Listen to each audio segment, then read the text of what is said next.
So remote working may sound very fancy, but it's extremely isolating also at the same time. And I've felt that extreme isolation and extreme dread because from last 4 years I've been working remotely. I've done a lot of things maybe just to enjoy the remote work benefits that you get, like going to mountains to work, like going to beaches to work. I've done all that, but all that have always felt like temporary fixes that you get out of this isolation that you feel working from home.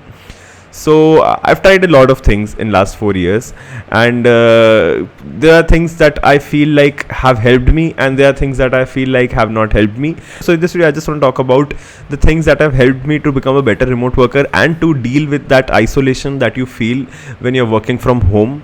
So let's just go ahead with it. And I know a lot of people are back to offices and they are already working from their office, and this video is probably not for them.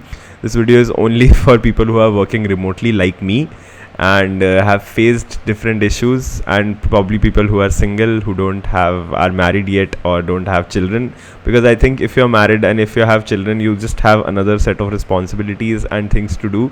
So people like that are actually very happy to work from home, but people who are single and just like to work from home, it's also equally hard at the same time. The first and the most helpful thing that has been for me to fight that isolation of work from home is by just going out and working from a cafe or from a co-working space. And doing that for just 2 days a week really helps in fighting that isolation, because cafes or co-working spaces gives a more office-like vibe. Basically, cafes which have more work-friendly environment are the ones that I prefer. And I've also tried co-working spaces. They are also a really big help, because when you see people around working even on different things, not just from your company, it can really help. So another very important point is to have a routine. And I know when we used to work from office, we always had a very fixed routine of waking up at the same time, having coffee, breakfast, lunch, and everything was just fixed. The day was extremely structured, and right after work from home came, that structure just got blown away, and there was no structure. I used to like waking up at like 10 a.m. and rightly opening up my laptop. There were a lot of reels around it also, and people were actually glorifying this, and people were like, we're so happy that we can just wake up at 10 a.m. with laptop besides my bed, just open and join a meeting. That was like something that was very new. But yeah, I soon realized that that's the worst thing to do if you wanna not get isolated or get into flow with it. But yeah, so basically having a structure in your day is something that is very important, that has really helped me in dealing with that isolation. So recently I found out about a very helpful tip that I've been using from Ali Abdal, and where he talks about that you can create an ideal day, which is basically like a timetable that we used to create when we were kids.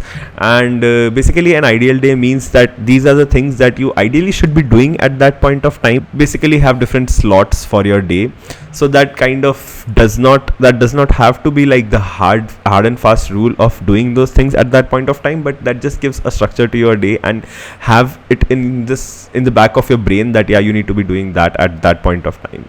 So the main goal is to just add a structure to the day, which literally got lost after work from home came. So that's the major key takeaway from this particular point, is to have a structure and have a routine. So point number 3 is to join a community or a club in your city. So if you're living in a very remote place, then these things might not exist there. But if you're like me, who lives in a tier 2 city or even a tier 3 city, you can definitely find clubs and communities over there, like-minded people who get together and talk about something. Or you can probably start your own community or a club if it doesn't exist in your city, because that is something that might really help you to meet like-minded people. And it has actually helped me. I go every Sunday for a reading club, and I spend 2 hours over there, and that really helps me to meet like-minded people. Also throughout the whole week, I'm actually looking forward to the Sunday, and that helps me just get through the week more easily, I feel. So you can definitely find communities in your city, and Instagram is a great place to find communities, and I think reading communities are literally there in every city. So that is something that should definitely already exist in your city if you're looking for it.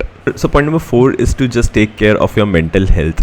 And I feel mental health takes a toll when you're working from home, when you're not meeting people, going out for chai breaks or coffee breaks, and not talking to people. And when you're just sitting at home working by yourself, doing your coding, doing your work, mental health takes a toll, because I think you're not feeling the impact of your work, and you're not meeting your coworkers, they're not appreciating you or maybe telling you, oh, you did good work.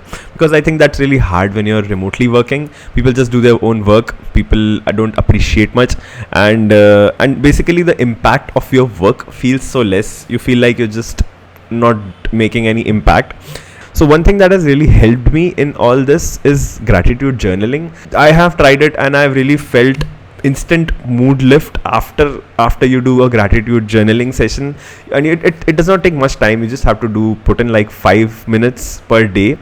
So yeah, I've been doing it alternate days almost, but yeah, it has really helped me, and I think it's a really good way to deal with the isolation and kind of non-impactful work feeling that you get when you're working from home.